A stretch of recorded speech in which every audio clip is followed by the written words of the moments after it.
Hey Aquarius, welcome to your October 2025 Tarot and Oracle reading. We're going to get right into it with Oracle to guide the message, and then we'll jump into Tarot. If you'd like for me to pray for you, if you'd like other Aquarians and cross watchers to pray for you as well, simply say hi in the comments section. Leave an emoji, or you're welcome to share what you're going through. It just gives us something that represents your energy that we can focus on. So it's kind of a pathway to you. It's also permission to send you our energy. All right, so we start with a message of balance. Well poised. This is from the Mudra Oracle deck. I'm trying to remember the name of it because you guys are asking left and right what this deck is called. And it's, I think, Mudra for the mind, body, and soul. Mind, body, and spirit. If you Google it, it'll just pop right up. It's in an orange box. Balance, well poised. My life is a gift. I respect and value this gift, and I make the best of it. And this is the hand gesture to empower the message. It is you putting your ring finger together. Yep, your ring finger together with your thumb. So this mudra, it sharpens one's sense of smell, and it's good for the liver, nails, skin, hair, and bones. On a mental/spiritual level, it helps one to find equanimity and cope with changing moods. Secondly, we have the message, you will soon enter into a beneficial partnership, Aquarius. Luck and longevity bless this union. Balance, well poised, and entering into a partnership. Cool. All right, so Aquarius, for our October 2025, what is coming at my Aquarius, October 2025? Only taking the cards that choose you. They have to fly out to choose you. If they fly in reverse, that's how we read them. Star card and the sword. Yeah, the sword is Ace of Swords. Star card is your card, boo. So this is hope, recovery. This is refreshing, renewal. This is also being in the limelight. So if you're doing anything where you have subscribers, like I do, if you're doing anything where you are trying to get attention, you have a spotlight on you, if you're on stage, if you're a performer, any of it, this is a really good sign that you're going to be getting attention. But this is a sense of your prayers getting answered. There's grace to this card of the star. It usually follows in the sequence of tarot, it follows the tower. So it can come after a time of turmoil or like just, paddling to, when a tower is an event that comes out that you don't expect. So I don't know if any of you have experienced this, but this is the aftermath, and it's kind of the quiet after the storm, the calm. And then we have Ace of Swords. So this came out together. We're going to read them together. This is a why do I want to say request and a rewiring? I don't know why I want to say these words, but anyway, that might mean something to somebody. Ace of Swords is a clarity. So either this is a conversation that got you there, or it's an awakening of some sort, like an epiphany. But whatever it is, it changes everything. Like, this is not a subtle combination of cards. So you're getting clarity on something that adds relief, hope, and grace to a situation. This is like you're over the hurdle, this feeling. Okay, so I like that. October. Aquarians, October so far is all about grace and clarity, a refreshing feeling, a renewal, another major arcana message, a Fool card. So this is launching off on a new chapter, a new adventure. Some of you might even be literally traveling. The Four of Wands talks about milestones, reaching milestones. Sometimes there's events attached like reunions, weddings, but I always liken this card to stability and home, the four pillars of a home and in your community. Clarity on the Four of Wands, please, for my Aquarius. This is after a time where you've been maybe reprioritizing, trying to get your ducks in order. You may be feeling like, man, you have to financially recover. The Five of Pentacles can feel like a lack of things, lack of resources, a lack of money. And so this is about restabilizing. Two of Pentacles to Five of Pentacles. I feel that you are going into a period of time in October where you're going to feel safer. You're going to feel more stable. Yeah, what else? And there's kind of this refreshing quality, like, whew, I'm glad that's over with. Now for the fun part. Speaking of which, Ace of Wands is our next card. So we have Ace of Swords, this epiphany or clarity that leads to kind of the next chapter in your life, which is more stable, which is more exciting. There are some new aspects about this that you won't recognize from the past. There's legitimate new experiences with the Fool card. And we're going to unpack that in just a moment and find out more. But first, you have your second ace in this reading already. And we haven't even gotten a lot of clarity cards yet. This is passion coming towards you. This is like striking a match, and that plume of flame is this burst of energy. And in that moment, if you feed it, it could get so large, it could turn into a roaring fire, right? But if you don't feed it, if you don't accept this offer, then it will go away. So that's something to keep in mind with the Ace of Wands. What's this? We're going to get to that. We're going to unpack it, but let's just go right through them and see where we're going. October, the Star to the Ace of Swords. This is clarity, I think, around an alignment with a relationship. This is like being able to safely define a relationship again. I think after it's run out of an alignment, it's been out of an alignment, whether it's a romantic partnership or it's a friendship. It's an important relationship of some sort in your life. And I think it's hit some bumps in the road. There is a need to possibly recover, to heal with this. King of Cups is, I feel, the other person possibly. I'm going to stay away from assigning actually King of Cups to a person because the rules in this reading can be reversed. The important thing to know is the King of Cups is an emotional, intuitively sensitive individual here. And for many of you, you will be seeing this as the other person that you went into it out of alignment with. Okay, so where is this going? So yeah, your second message about something is going to be revealed in this relationship that is going to, I think it's going to make sense. Something about this relationship falling out of alignment, hitting some road bumps, speed bumps, potholes. It's going to make sense. And it has something to do with your commitments. Now, this could be the person you're married to. It doesn't have to be.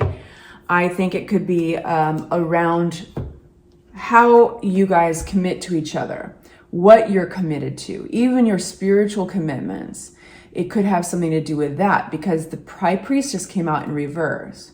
So this is suggesting with the two of these, this is suggesting that somebody has been overriding their intuition and their instincts on something for the sake of the rules or conventionality.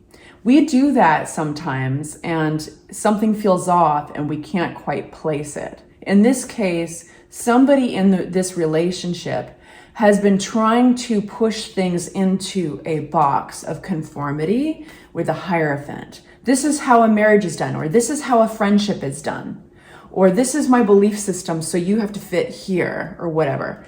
But it goes against intuition. It goes against the High Priestess. High Priestess doesn't have those confines. High Priestess is fluid completely, but these are two sources of wisdom that we connect to spirituality. I mean, this is a church, this is a priest, right? So this is the shape and form we give to the indescribable world of spirituality. You know, we try to fit it into a box, understandably, because we're human. And so we have rules and we have religions and we have codes of conduct at work. You know, this is not just religious and spiritual, it's also belief systems that we have to live by day to day. Okay, so you get that. So this is organizing it into something nice and neat and conventional oftentimes. Whereas High Priestess, this is like that intuition, that is that inkling. This is the third eye. This is the things you can't quite explain, but you can feel them. So anyway, they've been kind of fighting. These two have been fighting, these two, and it's affecting the relationship. And this is where you're getting this big clarity in October.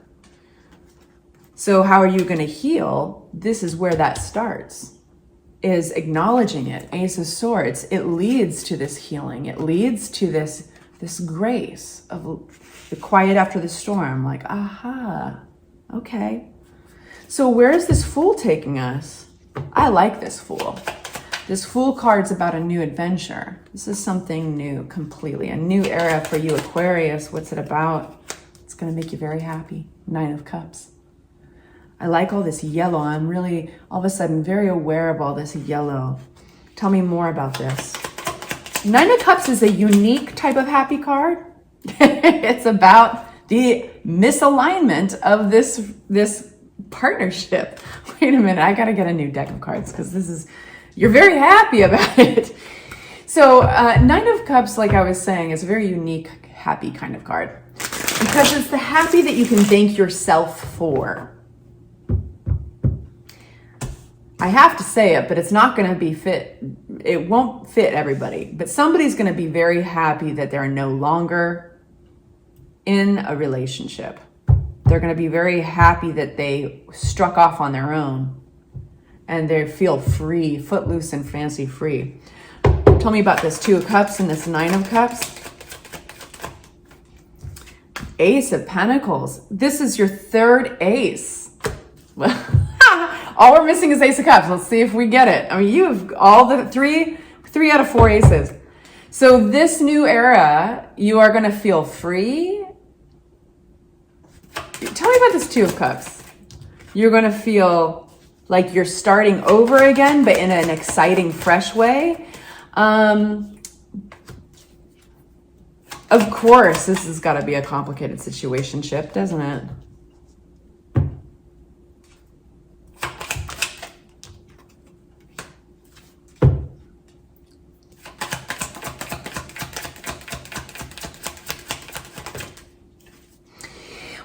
What I love is this underlining theme, no matter what your situation is, the energy is the same. And the underlying theme is you are going to be excited. Things are going to feel fresh again. You're leaving a place of disinterest and apathy. Like you're leaving this phase that was attached to this relationship and what it was. Convention fighting against what intuitively felt right. Like you're going into this fresh, free energy. You're seeing value. Ace of Pentacles. Now, if this is a business partnership, you're somehow, I'm going to go through the romantic version as well. You're somehow going to get a promotion or you're going to get money somehow by way of this partnership being imbalanced, out of alignment, not working. So either you're going to be leaving their ass and making more money yourself, or maybe you guys have been in some kind of legal battle and it pays off. If this is romantic, I have to say the pentacles don't always have to be material. You know, they can be money, they can be gifts, but sometimes it's literally valuing yourself more. I do have to just say that. So we have Ace of Pentacles and the Page of Pentacles, which is this wanting to learn more about a situation, wanting to grow, feeling valued. But yet, you don't have to throw the baby out with the bathwater. You're not actually going to completely be deserting something. You're not leaving it completely behind, but you're putting yourself first. 8 of Cups in reverse with the King of Swords. You are the King of Swords, my love. That is you. But there's been this, it's a long process. This has not been something that's been in the last 48 hours from when you saw this video. This is like, with the Hanged Man energy, this has maybe been years, maybe been months. And there's been this really interesting perspective you've gotten from the whole thing. There was a sacrifice. Now, this is the meaning of Hanged Man, is that you're getting a really important perspective, but there's usually a sacrifice involved. So there could have been fighting involved in that. You sacrificed, you know, your time, or you sacrificed your ego, or there, you know, you fill in the blank. But either way, you're coming out roses. You're coming out with way more clarity and knowing where you stand with something. And I know I'm going to have to unpack it a little bit more over here eventually. You know what? This is going to be an extended. I know we're 15 minutes in, but it's such a big reading. And I know some people love longer readings. That will be a link in the description box below where I'm going to get more advice and unpack all of this. If you like shorter readings, we're just going to finish it up right here. I want to unpack this Ace of Wands. So you're leaving a place of, I think, instability, and October is going to feel a lot more about your home, about stabilizing, about like zhuzhing it up, like putting yourself first, and maybe even learning more about yourself and what you like about yourself and how you want to spend your time. Oh my God, you got Ace of Pentacles, excuse me, I can't even talk. Ace of Wands clarified by the Ace of Wands. In comes roaring all the passion and desire. Something passionate is coming towards you, Aquarius. Oh my God, I can't believe we're like 16 minutes in and all of this is coming out. We have the Justice card. So this is a rebalancing. So if you are in anything legal, I will say, if that has to do with contracts, any legal documents, judge, jury, whatever, courtrooms, this looks very good for you. The Justice card is basically confirmation that the right thing, the karmically right and just thing will happen. It looks like you are getting an offer of some sort. So this is, I have a feeling that this, and there was 3 of Swords attached to it. Some of you guys are ending like a long battle that's been heartbreaking and you're just so over it. And you're finally going into the calm after the storm. You're getting clarity on the whole thing, perspective on the whole thing. What's this 3 of Swords? It's been a long journey. You're tired. It's been a long journey. You're tired, but this is all about restabilizing, strengthening. This is the Strength card. This is about pouring love into yourself, filling your own well. It's going to be okay. The Ace of Wands, because you got it out twice in a row, one clarifying the other, I have to tell you, there's action involved with Ace of Wands. Just like I was using the analogy of the match, you strike the match and a plume of energy erupts and you feed that energy, it turns into a roaring fire. It can be very powerful. If you don't feed the energy, it goes nowhere, it goes out. The fire is the action. Wands is a passionate energy and it's always connected to action. So this can be a project. Usually the words like, let's go do this, or would you like to, fill in the blank, is attached to this kind of offer. I love this energy for you. I'm going to keep it going in the extended. If this is where I leave you, thank you so much for being here. I adore you all. Say hi if you'd like for us to pray for you. Like and subscribe. And I'll see you soon. Bye-bye.